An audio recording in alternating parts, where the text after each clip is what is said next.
Our community it's a real genuine safe space. Online learning is particularly helpful to neurodivergent people. We've got people in our community who are from all over the world. That's probably what keeps people coming back, those genuine connections and genuine friendship. Crisis posts. I've got 3 kids, I've got a full-time job, I've only got 3 hours a week that I can study. How am I going to do this? You've just got to make people feel welcome. You know, it's quite a nurturing space. We're not using it to sell more courses. Our courses sell themselves. This is to support them.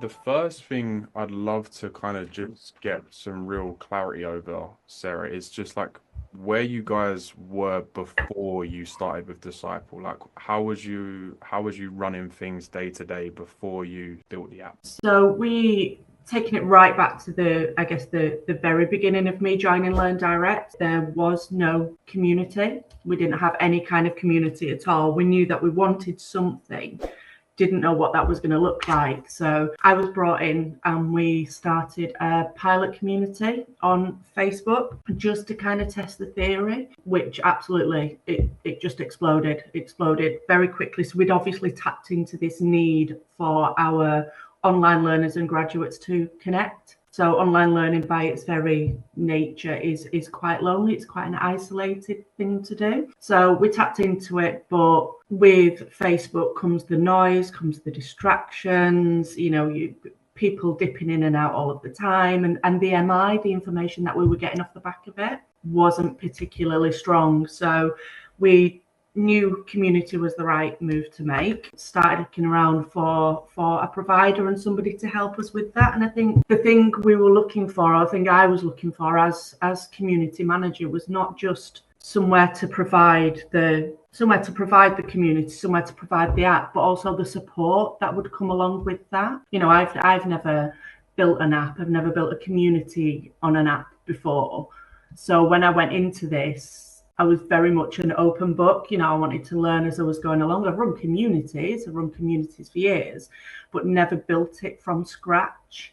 So when we were looking for what turned out to be Disciple, we weren't just looking for the product, we were looking for everything that comes along with that. That Disciple were sort of head and shoulders above the other providers that we looked at. Quick question on that, right? You mentioned that like you knew that community was the way forward. Like, why is that? Like, was there something that kind of stood out, or was you getting requests for it? Like, what made you actually make the jump of having like a communal space for all of the people inside of there? It was kind of a vision that the CEO and the CDO had, where they wanted to. We're always looking at learndirect to elevate the learner experience. We sell courses. Everybody knows learndirect sell courses. That's what we do. But when we're looking at why we do what we do, we're giving people a vehicle to change their career or progress in their career or gain employment from being unemployed and actually making their lives better. So we wanted to add to, just buying a course and just being that provider. We wanted to elevate that.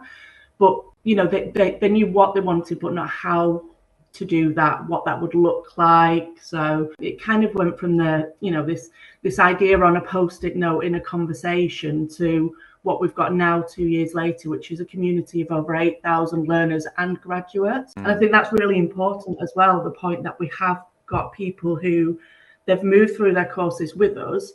They might have done an access to higher education course. They've actually started university, but they're still in our community. They're still coming back to it. And I think that just shows the value that having that connection with other people has given to them. They've moved on. Technically, they could delete their account in our community hub and just carry on at university, but they're still coming back and they're still talking to learners who are going through that same journey. And again, I talk a lot about the why. When I talk about learndirect and I talk about community, it's not just what we do, but why we do what we do. And it's that innate need for connection, isn't it? That's the whole point of community. And when you look at our demographic, majority of our learners they're working, they're parents, they're very, very busy. On top of that sort of chaotic day-to-day life, they're actually learning as well. They need people who will relate to that. they need to have access in, on the phone, on the laptop, to people who can relate to that. And I think that's what the community gives. Amazing, amazing. You said something that I love there as well. Is like the why was almost so strong that the how is kind of Yes. irrelevant, right? As long as you know exactly why you're doing this, like who are you looking to serve? Like what are people actually going to get from this? What are people, what outcome do you want them to get? The how almost becomes very, very simple to do it. One thing I just want to touch on before I move on with that, you mentioned like you have a lot of people that stay inside of the community once they've gone through their programs. What do you think you guys do so well that makes them want to stay? And what is the impact of someone that's gone through your program and continues to stay inside affect like new joiners as well? I think, oh, that's a really good question. The first bit, I'm just gonna have to think about. So, what is it that what is it that we offer that's different to them, that makes us stick in their mind? And I think it's just our community it's a real genuine safe space. And I'm just going to jump topic slightly here, but online learning is particularly helpful to neurodivergent people. So this is a real strong example. So we've got quite an open and honest, safe space in our community. We've got people who are quite vocal about having ADHD or being dyslexic or being autistic. I myself am autistic with ADHD. So we're offering that safe space where people actually feel like they belong to something. And again, it's going back to that why they're signing up to these courses to better their lives or to learn something new, to learn more about what what their special interests are. And I think having that safety, that environment of people who come from all different walks of life. We've got people in our community who are from all over the world. We've got people from South Africa, New Zealand. We've got people, from all different places. So it's a very diverse community in itself, but everybody's got kind of a common goal, and you've just got to make people feel welcome. It's quite a nurturing space. So I think that's probably what keeps people coming back, those genuine connections and genuine friendships. And we see people from the hub who've met in the hub live relatively local, and then they've gone on and met in real life and created those friendships as well, which is amazing. The second part of your question, what impact does it have? Well, it makes it real. It makes it real. If you're signing up for a course that could potentially take you 2 years to study, 2 years is a long time. The days are long, but the years are short. Suddenly you're at the end of this, and you're starting university. You're looking back at the very start when you signed up for it, and that might not have felt real. It's just a dream at that point, isn't it? We've got people who sign up for a midwifery course, and they've been, I don't know, they might have been working in a shop, or they might have been working at a school, and they've had a particularly kind of impactful experience when they've had their own baby, and during the maternity leave, they're like, I want to give that back. But at that time, it still feels like a bit of a pipe dream. But if we've got midwifery graduates who are in their first or second year of university who've moved through that, it's like, actually, no, this is real. This is what your first day of university could look like. This is how you apply for your finance. This is how you'll continue to balance it with your day-to-day life. So that's the impact it has. It makes something that feels quite aspirational feel attainable. Yeah, absolutely. And it's kind of just it probably just instills like that belief of like this is possible because you've got the social of others that have gone through it. And probably like I'm a big lover of like online courses and stuff, and you probably know a lot better than I do, but like the completion rates of like some of these courses like tend to kind of drop, right? But if you see that there's a bunch of people that have gone through and have achieved the result from this program, like why would you not? Why would you not complete it? Because you've seen the desired outcome from it with all of these other people inside of there already. Yeah, and that is an excellent point. So we know from the data that we get from the community and the data that we get from our learners who aren't in the community, when we compare them, people who are in our hub log into their learning management system faster. They complete their assignments quicker. They are more engaged. It's the engagement isn't just with each other. Their engagement is with the learning, because it becomes this whole it becomes this whole purpose, doesn't it? You know, I'm part of the hub, I can talk to people. And you know, one of our courses, we've got the famous module 5, which is notoriously difficult for people, and people will get to that module on our nursing course, and it's the same on midwifery as well. They get to that module and they're like, I can't do this anymore. But then they come into the hub and they post this sort of this cry for help, and it's like it's almost like a bat signal, and everybody who's gone past that module jumps on and goes, no, you're absolutely right. It is a bit of a nightmare, but when you get through it, you'll know that it's sort of like the peak of the course. It's all downhill till completion then. So it makes it feel real, and it's almost that sort of camaraderie that comes along with it. Absolutely, interesting. Yeah, and it's really interesting to hear that you've actually kind of like done that analysis of the people that are using the community versus not using it. So what would you say is like the biggest breakthrough you've experienced since you created like your own app versus, I know you mentioned you was using like Facebook groups and stuff, like what's the biggest kind of differentiator between the two? For me, I would say it's the insight that we can pull from the dashboard. You know, the dashboard is fantastic. You've got your analytics, and then with the contract that we've got for you, we've got the advanced analytics as well. And that real deep dive into who is signing up for our courses, where they're from, what their goals are, what their aspirations are, and sort of being able to work through the different demographics.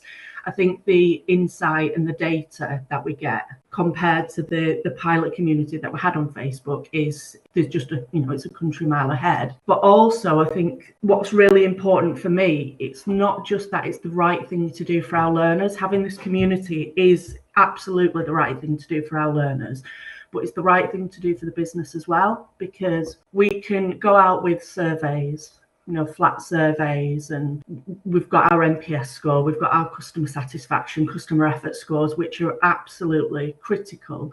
But in our app, we've got a constant running narrative of the customer voice. It's just a constant stream of verbatim. So rather than us taking this quantitative data and sitting in a room and saying, this is what our interpretation of that is, this is where we think we should put all of our resources, because that's how we've interpreted that data. We've got over 8,000 people in a community who are talking about something that actually it's really important to them, but it might not have come out in those surveys. And it's just being able to balance what we think is important as a business with what our learners think is important, and it's just closing that feedback loop, constantly keeping an eye on it. If there's a peak in something in the community of people, I don't know, they might have spotted something that's in our coursework, or we might see an influx of people who've suddenly signed up for a new course, and we can do a bit of a deep dive to find out where have they found out about us. We found out from a couple of our members that one of the universities was actively recommending our course as a way to get in to their university, and that's phenomenal insight for us. A university might not necessarily tell us, but we're finding out from our learners they're signing up for our course because a university is saying, look, this is a brilliant provider, this is your way in. It's great. And also as well, going back to why we do what we do, I think when you work within a busy operational team, so it might be the sales side or the customer service side, or designing a course, delivering a course, it can sometimes feel like you're caught in the day-to-day task. You can't take yourself out of it. Every now and again, we'll get I say every now and again, we get a lot of them. We'll get an absolute sterling learner story, and we don't just share that on our socials. We don't just celebrate in the community. We share it internally as well. We put it on our intranet, and we remind people who are doing the job and might have, a big pile of tasks they've got to work through. Actually, these aren't tasks, these are people. And this is the impact of you doing your day-to-day job. This person's just got their dream job. This person's just been promoted. They've done the CIPD course, and they've been able to change into HR, which has been a lifelong dream of theirs, but they've not been able to do it. But by you doing what you've done, we as a provider have facilitated that change. So it's real. I think it's that the real learn direct that we pull from the hub, rather than looking at what we've not done right. Yeah, and almost just like, We can look at complaints, we can look at root cause analysis, because every business gets something wrong. But if you're always focusing on what you're not doing, you forget about the 80% on this side, which is actually going superbly well, and we're making a fundamental difference to people's lives. You don't think about that because you're thinking about fixing the broken side. So yeah, and I think you even said, like, even before we started this, and how I was saying I'd want to have more conversations with people like yourself who are using Disciple, and you've just done exactly that for me. Just seeing like how it's impacted you guys now just makes me feel really good, and I'd love to then share this conversation with the rest of the team, and it just creates that flywheel, right? Of like, hey, people are using what we do, and they are using it and getting incredible results, and it's changing their lives. And ultimately, that's just going to feed back into how you then serve other people, because what you're doing is good. Really, really interesting. You mentioned like 8,000 members, which is like an incredible thing in itself. But is there any like other key results that you've experienced since building the app, whether that's like the time saved doing like admin tasks or other stuff like that, things that people wouldn't necessarily think about? Because I think when people think of communities, the first thing they think is like, we would need 150,000 members, and that's when we're going to be successful. But then you've got other communities that are like, hey, we want 500 members, and we know that each of those 500 members are going to be in there every single day, and that's who we want to serve. And they've got no intention of, having hundreds of thousands of members. What's something that someone would kind of like dismiss or like overlook when they think about it? I guess we probably sit somewhere in the middle of that, because I can see pros and cons of both of those. Because when you're looking at community, you have got your operational numbers of, how many people have you got in there. It would be great if we had 15,000 members in there, but we would rather have the members who are in there be active, be contributing, and don't get me wrong, our lurkers are valuable as well. They might not be actively contributing, but they're still taking in the information that we're putting in there. So they still feel like they're part of something.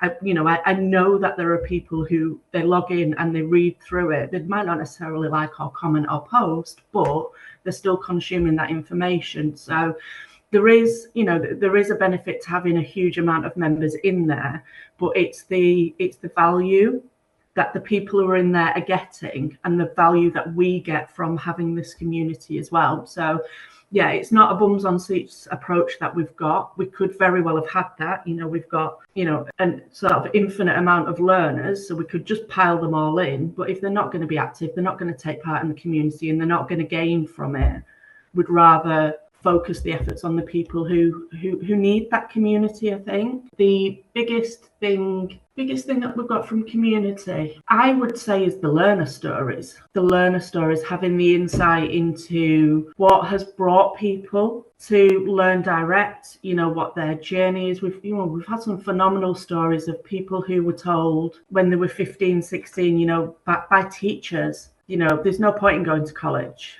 You're not going to be successful. You're not going to have this. And, they come back to us in their 30s and they're doing maths and English functional skills. And then they're moving on and they're going to university like in the late 30s, early 40s to completely change their career. Or they might have been, I don't know, they might have come from a disadvantaged background and they weren't ready for it at the time, or, undiagnosed neurodivergence. That's a huge thing. We see that cropping up quite a lot. And I think, it's quite widely talked about now, isn't it? And people are more open and honest about having been through the difficulties that they've been through, what effect that has had on their education, their personal life. And then they're finding themselves in a situation where they now know themselves and they're ready to take this course. And yeah, the why, not just why we do what we do, but why learners come to us. We've got a team of ambassadors in the community, and they're all learners. So they don't work for LearnDirect, but they love us. They love LearnDirect. They almost evangelize about us in some ways. So we've brought those together. We've got a private group where we chat about what works in the community, what doesn't work in the community, but it's getting the members' insight. They're really key members. They're really keen. They make sure they welcome everybody when they join. They're really nurturing. We've got them from a spread of different courses. And one of them is signed up for our access to paramedic science course. And this is someone who was told when they were younger, you're not going to be able to do it. And when I initially had the conversation about what's your why, why have you signed up for this course? It was because, I've always wanted to be a paramedic. Okay, but why have you always wanted to be a paramedic? Yeah. And then he delved a little bit deeper into that. And it's like, well, why is it taking you until this age to sign up for it? And his why now, he will talk to people about this until the cows come home. He was told that he couldn't do it. So his why is not just proving himself right, but he's proving everybody else wrong. Now that's a real powerful message. So we can share that with people who are on the fence about signing up for this course.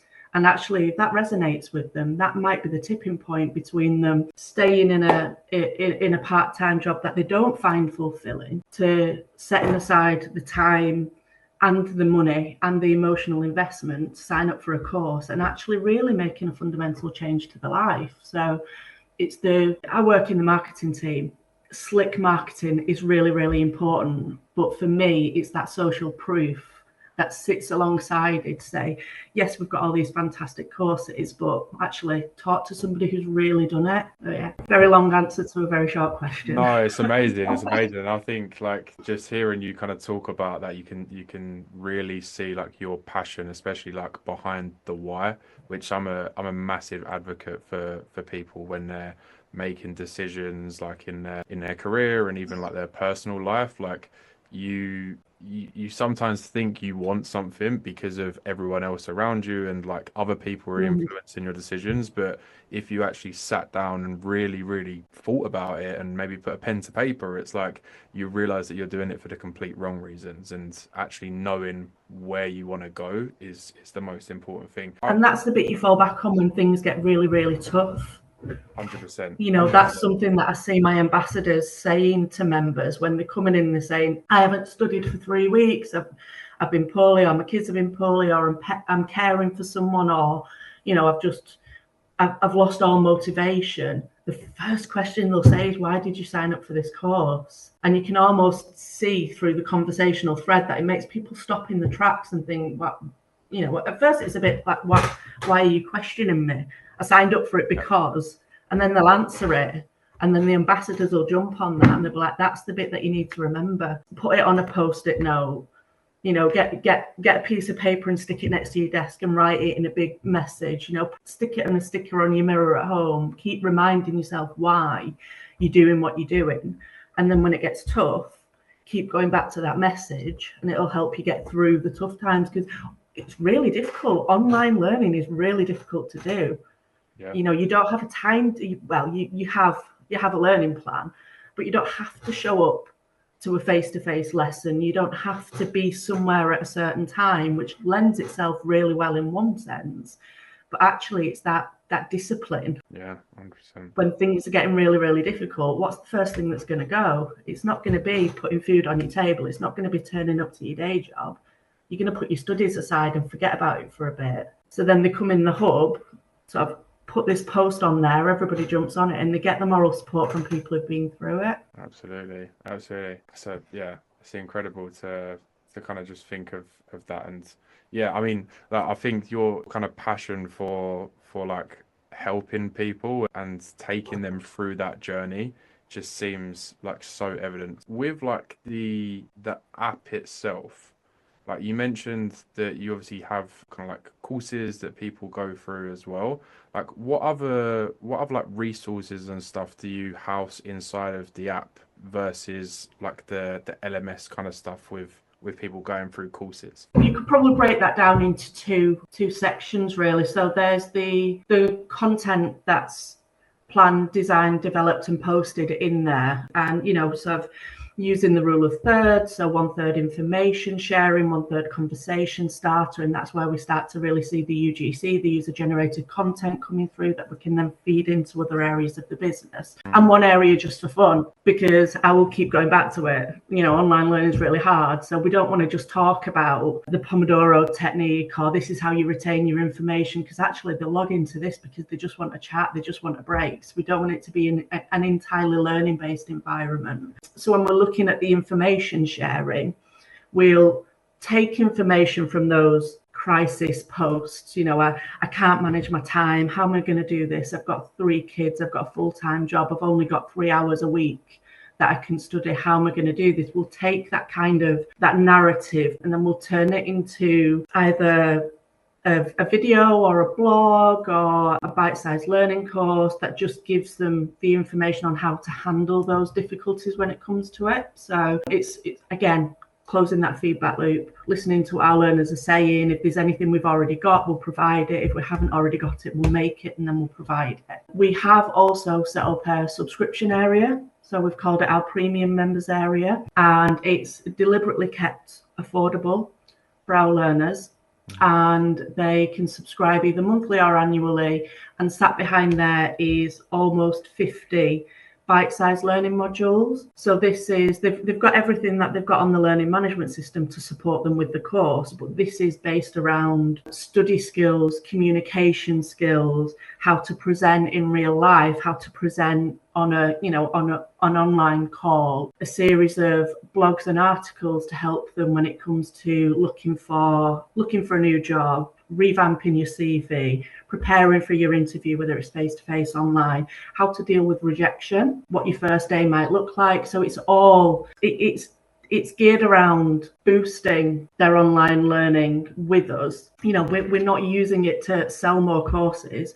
Our courses sell themselves. This is to support them in the course that they've already bought. So that is something that we've really enjoyed creating, actually. And it's something that it was an interesting journey for me, that creating that, because I almost, in a way, don't know how to word it, almost gatekeep the community a little bit, because we don't use it as a selling space. We don't. This is our community, which is for our learners. They're already with us.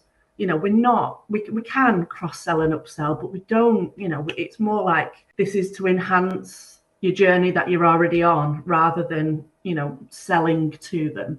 Yeah. So for me, it was a little bit like, I don't know if do I want to charge people for this? So I had the whole, I'm gatekeeping my community, I'm looking after my members, I'm making sure that the community is kept, almost like pure in a way, keeping why that community was created. So it's quite interesting for me bringing in the subscription. However, it's doing well. And I think the quality of the content that sits behind it for the price that we're paying, I will happily say to people who are saying, I've got to do a presentation in my next module. I've never done a presentation in my life. Well, for $1.99 a month, there's about 6 modules with YouTube videos, with links to blogs. It's all there for you, and it's $1.99 a month. We've kept it that way. So yeah, that was an interesting ride for me, I think, bringing in that subscription area. That is so interesting. Yeah, and I think like, especially in this day and age as well, of like online courses and online programs have exploded, right? And some people will look at them and they'll be like, what do I need that for? Like, because they're so used to that traditional learning method that anything that is online and you can download, like, they seem as like sketchy or like scammy or stuff like that. But it's like, I always go back to the example of like, if I wanted to 10 years ago, 20 years ago, if I wanted to learn how to play the guitar, like, I've got maybe 5 people in a radius of like where I live, versus I could go pay one of the best guitar teachers in the world across the globe now to teach me and go through like his program. So I think it's incredible how it's kind of opened up the learning capabilities for people as well. I think it has, and another really great thing about the content that's in the premium members area is it is true on the go learning. People are saying to me, I can't commit. They've signed up for a course and then they go, oh my God, this is too much. I didn't realize how much time this was going to take. And I talked to them about micro learning. I talked to them about, why does it always have to be 2 hours of study time? How do you get to work? Oh, I get the train. How long are you on the train for? I'm only on the train for 20 minutes. Right, okay. You've got modules in there. You could do 2 modules in 20 minutes, and it might not necessarily be related to your course, but it's related to how you can better do your course, how you can study better, how you can retain information better.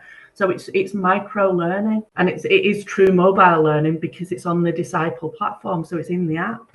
Absolutely. And even, like the difference of someone maybe spending that 20-minute train journey scrolling on Instagram versus going through your programs, like that compounded across a year, like the difference between that would be unbelievable. I definitely don't want to take up too much more of your time, but there's a couple other things I just want to touch on. One would have to be just kind of like your general thoughts around the customer success team, because I know they kind of rave on about you. So I'm sure you've got some stories to tell about those guys. And then just wanna maybe like round off just talking a little bit more about the product itself as well. Yeah, the guys at Disciple are absolutely fantastic. Everybody that I've had any kind of interaction with has brought something to the experience. So, I went through the coaching when we signed up. I went through the coaching, and sort of yourself and Sam when it came to setting this whole thing up. And it was, I know about community. I don't know about having a community on an app. I don't know about building it. I don't know about. I think I read something that really, really resonated with me is that Disciple provide the foundations, and then you give that to us, and then we build the walls, we put the furniture in there, we fully brand it. Nobody apart from Disciple and Learn Direct know that that's a Disciple product. Yeah. Everybody is like, well, it's Learn Direct, it's fully branded, it's got our name all over it. We've been able to make it look how we can look. Wouldn't have had a clue how to do that, and the support right from the very beginning on setting it up, what that might look like, what has worked with other clients, what hasn't, and then there's the collective as well. So the community for community managers. I mean, that's fantastic. That's sort of proving your own product there, isn't it? Yeah, and it wasn't just in the setup that has continued. They get regular updates from the roadmap, from all the continued improvements that are being made at Disciple's side. Some of them have been great to know about. Some of them I've jumped on straight away, and I'm like, actually, I can see how that can work for us. I can see how the changes you're making at your side can change up what I'm offering to my learners. So that's been really good as well. Yeah. And going back to what I said at the start, when we were looking for, or when I was looking for a provider, it wasn't just the product. It couldn't just be the product. It had to be the support that came along with it, and that's been top notch. And it's interesting you kind of said about the roadmap and like the new features and the stuff that come out, but every kind of conversation I have with people is exactly that, right? Of like with something like Disciple, with like software, there's always something else you can build. There's always like a new feature or a new thing that we can kind of implement. But if you're not doing the fundamentals right, like what you have, it's like none of that really matters if you're not going back to your why, if you're not servicing your community from a place of your why, because all of these like bells and whistles, if you like, become kind of like that shiny object that you're like, now we need to focus on this, and it's like it takes away from like what you're actually trying to do with this community, like why are you joining? Yeah, scratch under the surface, and you've got to get your bread and butter right, haven't you? You've got to get your onboarding right. You've got to make sure that you're nurturing those relationships right from the very beginning, whether that's just replying to their introduction post or sending them a connection request if you've noticed that somebody's joined who hasn't yet posted, or if somebody's introduced themselves and said they're on the vet nurse course, then how many other members do I know that are on there? Tag them, create a welcome committee if nobody else is posted, and sort of create those relationships right from the very beginning, so that, all right, immediately I'm part of something. That's going to keep them coming back. Absolutely. With that being said, like I know you're an amazing community manager. For other like maybe community managers already, or like people who are just starting to kind of step into that role, what are some like maybe if we try and keep it like two to three couple of like maybe daily or weekly actions that you think are just fundamental when it comes to actually managing the community? Welcoming people. So again, take it right back to the beginning. The onboarding is really, really important. So I've got the automated DMs set up and I've got the automated email set up. So they do get sort of the quick, snappy, send me a connection request. I'm your community host. This is what I'm here for. You know, I'm not a tutor. I'm not a teacher. I don't mark your work, but I'm here to make sure that you get the best possible experience. And if I don't know the question, I'll find out. You know, if I don't know the answer, I'll find out for you. So onboarding is really, really critical, but also that welcoming as well. Because if they then come in and they follow the route that I've set, and they introduce themselves in the introduce yourselves group, and then it's just an echo chamber, you know, nobody replies, they're not going to come back. So it's just making sure that you or your team of ambassadors or your admin team jump on that straight away. And yet just health checks, just know who your active members are. And if you start noticing them fall off, just check in with them. There's been a couple of times when I've done that and actually, you know, they've come up with something, and it might be a difficulty with the course, or it might be a difficulty that they're having personally. And the fact that somebody has noticed their absence as much as they've noticed the presence has really helped them to feel like they're part of this community. And that's what community is, isn't it? Absolutely. When you So say, that's sorry, I was just saying when you say you like check in with people, are you private messaging them? Are you sending them a push notification? Like how do you kind of go about that? I send them a DM. I send them a DM initially, but if somebody's not been on for a while, or and I know they're on a particular course, then I might tag them in a post. Or it might not even be course related. It might be a post about procrastination, and I know that person in the past. So I'm fully immersed in this community. I live in this community sort of. I'd like to say 9 to 5, Monday to Friday, but I'm really, really bad at not sticking to those times because I genuinely enjoy being in there. So it might be, it might be 3 o'clock on a Sunday that I'm in there. But if I know they've had a conversation about, oh, in the past I've really struggled with procrastination and somebody else has helped them, and then 3 weeks later I've not seen that person, but somebody else has posted the same, I'll tag them in that post and I'll bring them in. I'll say, oh, what happened with all the advice that you got? It's being aware. It's being aware of who's in your community and sort of what they've got from it. Absolutely. Well, one thing I do just want to ask you, you mentioned it earlier, was around like the UGC, like the user generated content. Was because I think also like that's a massive thing for people like now when it comes to like marketing and stuff like that. Would you like consciously thinking about that as like a way to kind of generate marketing materials, and like how do you now use that? Not initially. It wasn't part of the, I don't think it was necessarily part of the why right at the very beginning of setting up a community. Setting up a community initially was tapping into that need for communication, for connectivity.